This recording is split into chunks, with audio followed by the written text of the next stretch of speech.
Welcome to another week, another show of Hawkeye with me, Dave O'Hara. Got another great one lined up for you this week. Gary Dolphin. Yeah, that Gary Dolphin, the voice of Iowa Hawkeye men's athletics and football and basketball. Dolphin will join us here in just a moment. He'll be joining us on screen. And then Dolphin was kind enough to join us for the first two segments. Going to talk Hawkeye men's basketball, and then I'll do a wrap of football. I'm a little overdue to catch up with Dolphin again. We talked to Dolphin at the early part of the football season, and now we're going to do a postseason wrap. And then we'll close out the show in our sports betting segment with my buddy and production partner at bettereggs.com, Greg Kajewski. So, Dolph, it is great seeing you. Doing good, Dave. It's a long crossover football basketball season, so the batteries need to recharge, but they'll recharge on their own if the Hawks are fortunate enough to get to the NCAA tournament. They're right there. They're right on the cusp. I speak of men's basketball, of course, and would be a great complement to what the football team did this year. So, work to be done, hay to be put in the barn, but I love the job Ben McCollum has done in his first year. Yeah, you hit it right there, Dolph. And again, my schedule, your schedule to get everything aligned. Usually I have you on in January. Now we're at the end of February as we record this on Tuesday afternoon, February 24th. And talk to me a little bit about some of your takeaways you referenced when you said you've been impressed with Ben McCollum. Please, Dolph. Well, I followed his season last year at Drake. 31 wins. I don't care what you're coaching. If you win 31 times, you know what you're doing. You're pretty doggone good. And I draw the analogy when I was back quite a few years ago now, working in TV and radio in the Dubuque area. I had the pleasure of covering Bo Ryan on a regular basis when he was the head coach at Wisconsin Platteville. And a young whippersnapper named Greg Gard was on his staff and played for him. And Bo, that group won 4 national Division III championships. And I learned a valuable lesson back in the 80s then, early 90s, that doesn't matter what level or where you're coaching. When you win 4 national championships, you've got some moxie, you've got some savvy, you do your homework. And Ben McCollum's the same as a Bo Ryan, the same as a Mike Krzyzewski. As Greg Gard told me Sunday up in Madison, coaching travels. Coaching doesn't look at the numbers, Division 1, 2, 3, JUCO. You win national championships, you know what you're doing. Now, the key is getting players to fit at the level you're at. And for his first year, obviously he brought a half a dozen kids with him, young men with him from Drake. And I think that was huge because they know what he wants on the floor. They know the system playing for him at Drake. And prior to that, Bennett Sturtz, several others cut their teeth with Ben McCollum at Northwest Missouri State. So it's not like he brought in a lot of new recruits to teach him a system. And so I think that was a big advantage this year. And here they are 19-8 and 9-7, to your point, tied for 8th with Ohio State, by the way, in the Big Ten Conference. And everything I read or glean, the NCAA selection committee could very well take 10 Big Ten teams. And if that's the case, then I think the Hawks are fine. But with 4 games to go, and 2 of those against Michigan and Nebraska, 2 top 10 ranked teams, and obviously Ohio State's playing their best basketball right now, and you don't overlook anybody on the road, most notably Penn State. They're wounded, they're dangerous, and they've got a couple fantastic freshmen. So it's a lot of hay to put in the barn between now and the end of the season.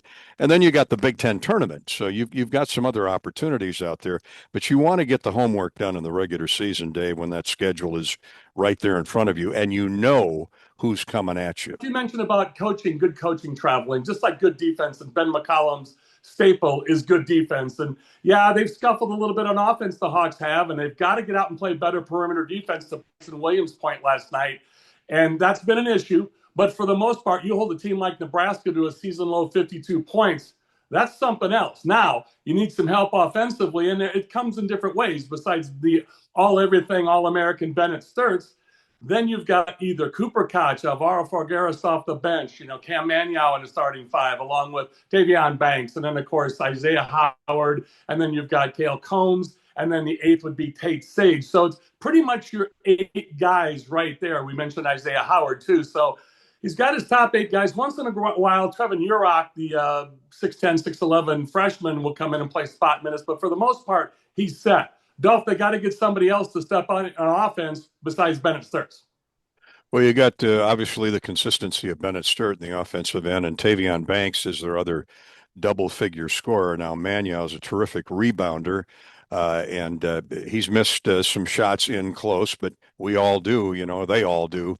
When they're that big, you got 7-footers waving their wings at you. It's difficult to go back up and dunk the ball, but Cam's a capable scorer. But you're right. I think, Koch and Isaiah Howard, Cale Combs, if they can get their jump shots back to a consistent level, then they've got some other options. And, their perimeter defense has been fine. The problem has been guarding those downhill drivers.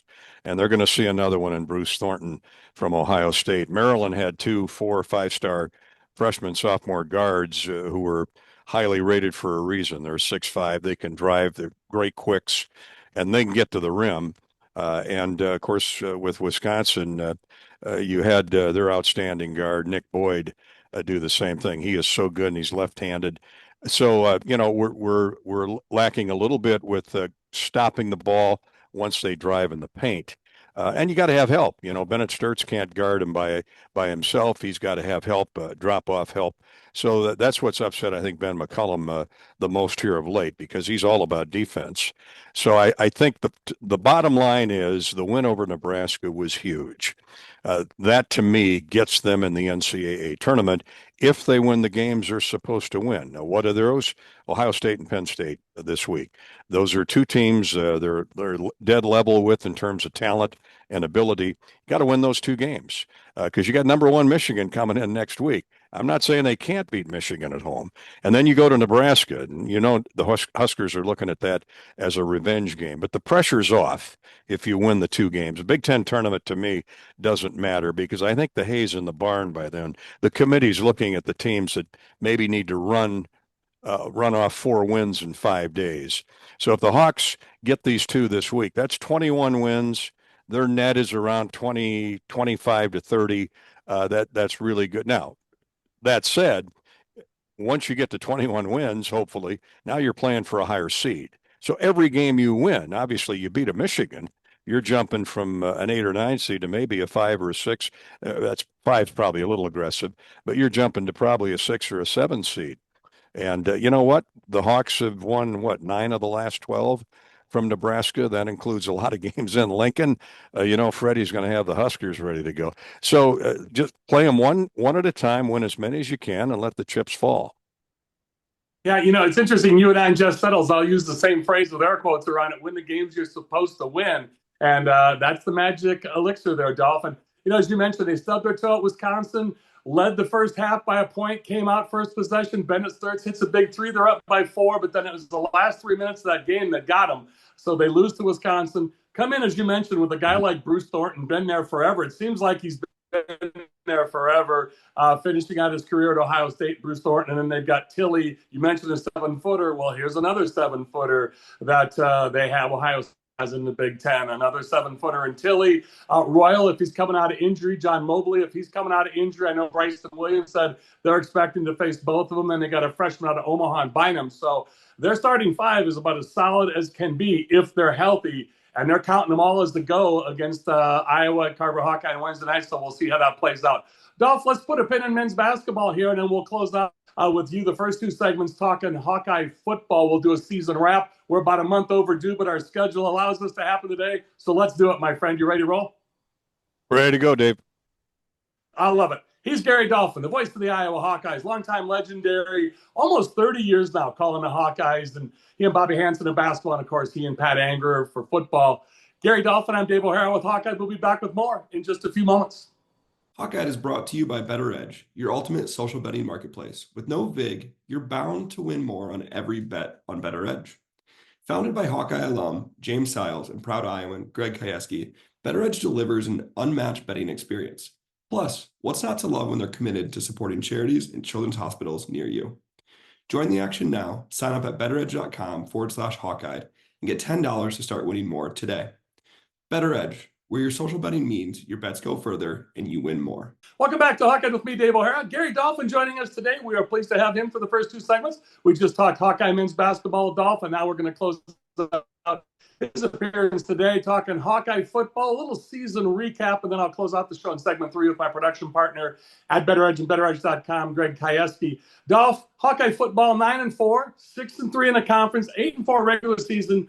Big ReliaQuest victory, bowl victory in Tampa against Vanderbilt, and the Heisman runner-up and Diego Pavia win that game 34-27 to finish the season 9-4. Of course, Mark Gronowski is done for Iowa in his 1 year, but what a finish to his Hawkeye career. And Dolph, now it looks like it's either Hank Brown or Jeremy Hecklinski at quarterback. A lot of guys coming back, but you saw all year long DJ Vanami, what a year he had developing a tight end. If Addison and Strenga can come back healthy, they'll have that tight end position looking good in tight end university again. So many other places to go, Dolph, but I'll leave it to you from there for a recap, please. Well, working in reverse order, David, Vanami, he was, a revelation. The kid's a walk-on from Carroll, and, people need to understand that tight end U was lacking a little bit when Addison Estrenga went down in week 2 at Iowa State. He was the lone returnee with experience, with the moxie and the toughness. The other kids, we've had some tight ends leave early for the NFL, and I get all that, but you basically had Estrenga and Zach Ortworth and a couple of unknowns, and Tim, offensive coordinator Tim, he likes to run a lot of 13 personnel, which is 3 tight ends, and they couldn't do that. And with Gronowski, a rollout quarterback, and I chuckle at all the stuff I heard earlier in the year. Well, now the quarterback, yeah, he's scoring touchdowns, but we're not throwing any touchdown passes. He's getting to the end zone. I don't care if they put him in a wheelchair and wheel him across the goal line. 6 points is 6 points. And Gronowski oftentimes would look at the first 2 options covered, wide receivers, which, they had Jacob Gill, but not a lot of experience after that. Seth Anderson has played off and on. Reese Vandersea was hurt. That was another critical loss. But they had an outstanding running game, and Gronowski could run the football. So you get your first and second option. Okay, where do they usually go then? To the pacifier, the tight end. Okay, where are tight ends? Well, they're injured or they're playing in the NFL. And then week by week, Vanami got to what we saw the last month of the season. And then when Vandersea came back, it all changed because those were the 2 primary options, and Mark kept looking for those guys. Jacob Gill was outstanding in his 2 years at Iowa, coming over from Northwestern. Now, the caveat was you had the best offensive line, not in the Big Ten, best offensive line in the country, protecting our quarterback. And so the receivers, the tight ends needed time to grow together as a unit. But that said, the Hawks still ran the ball meticulously, and that was a lifesaver all season long. Defensively, it was the same wonderful story for Phil Parker and Seth Wallace and KB, Kelvin Bell, and that staff. Top 10, top 20 ranked in most categories. And as Phil Parker likes to tell you, I could give a squat about any of those categories. The only one I care about is how many points did the other team score? And Iowa's scoring defense was, again, top 10, top 15 nationally. You had the great kicking game, the great punting game with Reese Dake and Drew Stevens. So you had the proper people in the proper places, and that led to 9 wins against really one of the toughest schedules in America. And I said it publicly, I said all along, Iowa had given Indiana its best game this year. But if the Hawks would get to 9 regular season wins, they got a chance to be a wild card team, given who they would have beaten. And when you look at who they lost to, I proved my point.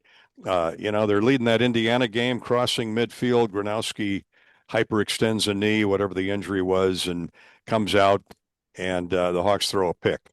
A few plays later, Indiana goes down and scores the game-winning touchdown.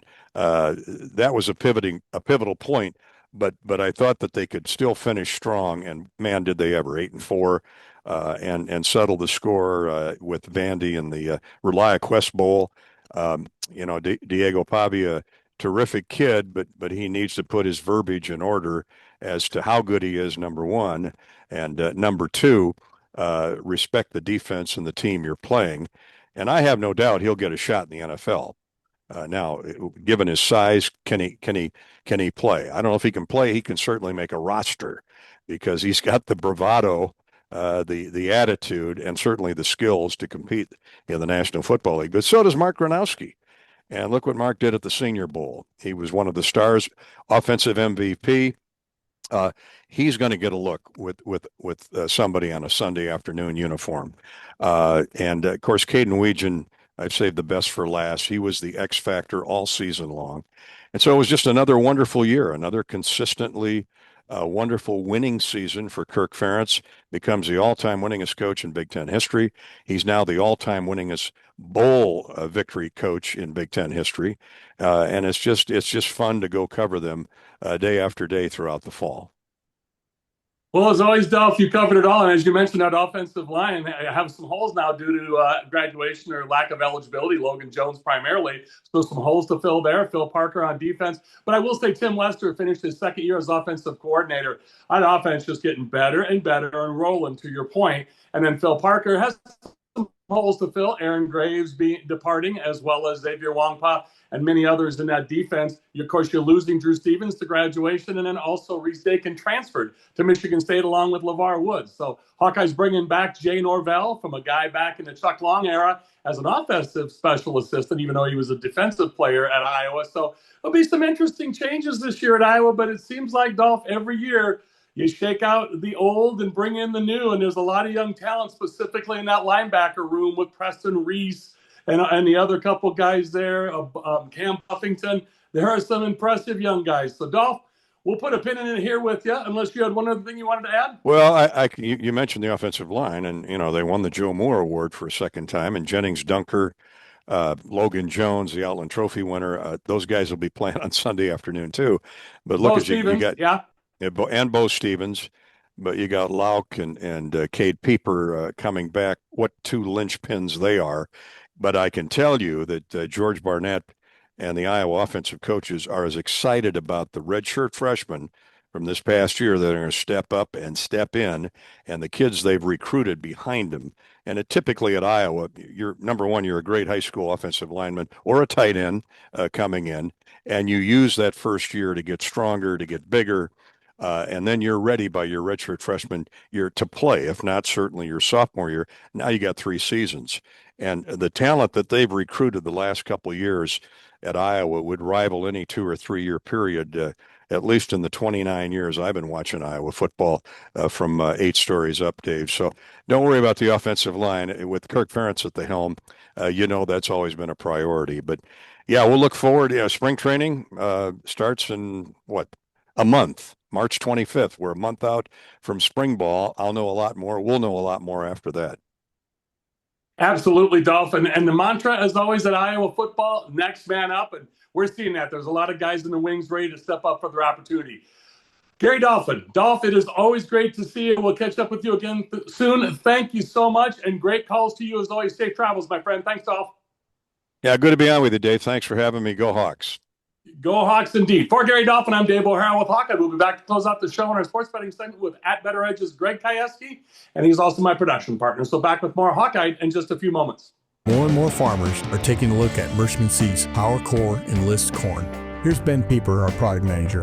PowerCore Enlist corn hybrids are the fastest growing traits in growers' fields right now. Farmers know that we are choosing the right hybrids for the right acres to put more corn in their hopper at harvest. Combine that with Mershman Seeds starting line seed treatment, growers are finding that high yielding consistency that they're looking for. Contact your local Mershman Seeds dealer today and ask them about PowerCore Enlist corn from Mershman Seeds, your friend in the field. Welcome back to Hawkeye with me, Dave O'Hara. Momentarily, you see my buddy Greg Kajewski joining us from @BetterEdge and BetterEdge.com. Of course, they're my production partners here at Hawkeye. Greg, my friend, I got to tell you before we get into talking in our sports betting segment, Ava Hayden, congratulations again. I want to let you and the viewers know, Greg, that she was named Big Ten Player of the Week, but also on various lists, National Player of the Week. I want to highlight something that James had mentioned a couple weeks ago, James Stiles, your partner. And I'm not going to mention specific names, but there are other prediction markets out there and peer-to-peer betting, social media or social marketing betting places like BetterEdge, @BetterEdge and BetterEdge.com. But your app No juice, no house, no vig, no tax, none of that. Some of those others will put one at the end or at the middle or when your transaction is received. So I just want you to highlight that again. This is fantastic because a lot of that is caught up in red tape or in the paperwork. You guys never charge a house a vig or a tax or juice, but others still do, Greg, and I think that bears repeating. Yeah, definitely. We're all about giving more winnings back to every single user. For us, not only do we give it back to you on your earnings and, continue to look for ways to give you more features, more functionality, but we also look to give back to great causes. And so the charitable piece is one that I know we connected heavily over, and understanding that you can actually say, hey, I saved $2 or I saved $5 on a $100 bet. Let's donate that to a great charity, great cause, and give back to good causes in our communities as well as your community as well. The Super Bowl is always huge for you guys and in the sports betting business. But talk a little bit about Olympic hockey and what that did for you guys, how big that was. Yeah, I mean, Gaudreau was a heck of a story. Obviously, playing out of Dubuque, I have nephews in town there that are always at the Fighting Saints games, and to see what they did to kind of rally around him, it's really impressive from a hockey community. I personally extremely fortunate to be in Minnesota. Didn't grow up a hockey fan. Grew up in Iowa, where hockey's there, but it wasn't the lifeblood. And to see the way that community's just come around USA Hockey, Johnny Gaudreau, all of that has been truly crazy to see. And so, a lot of our user base is national, but we also have a heavy Minnesota base. So our, men's hockey was a great addition to, Sunday morning at 7 o'clock, having an extra game in between the Super Bowl and upcoming March Madness. But even the women too, a lot of action for that, and really cool to see Taylor Heisey and all of the different players from that, and to bring home 2 gold in hockey is a pretty cool feat for the USA teams. Hawkeye women getting ready for their Big Ten tournament, but also the women's national tournament upcoming, March Madness. The men, of course, will have all the conference tournaments of basketball. Of course, Big Ten with the Hawkeyes Big Ten tournament. And then, of course, the national tournament, March Madness. Some of the other tournaments, NIT kind of has lost its luster as the years have gone on, CBI and some of these other ones. But it doesn't matter. Once March clicks on the calendar, and this Sunday, March 1st, it really does start full bore early next week. We are into conference tournaments. Talk a little bit about that action. And again, how can viewers or sports bettors get on to Better Edge, start betting against their friends and peers and get things rolling? Please talk about that for us, if you would, Greg. Yeah, March Madness is just a phenomenal time. When we started this, I was always geared up for Thursday, Friday, Saturday, Sunday. Those days are absolutely amazing. And I grew up, my grandmother had 3 TVs on, and she was mad that they would preempt a game to watch the final of another. And, she'd be keeping stats. And it was just drilled into me from a kid that March Madness is what you watched and you had excitement with it. So, just that much more exciting as you go into it. But the reality is it starts way earlier. The conference tournaments are always exciting. A lot of your mid-majors, you and I, they're playing for a potential spot to get into the tournament, and the kids come out and play really hard. So you see that action happening on the platform, as well as even Big Ten across the board. It's going to have a really competitive space, and excited to watch all the tournaments across men's, women's, and see how that plays out into March Madness and the full tournament, which is one of the best times of the year.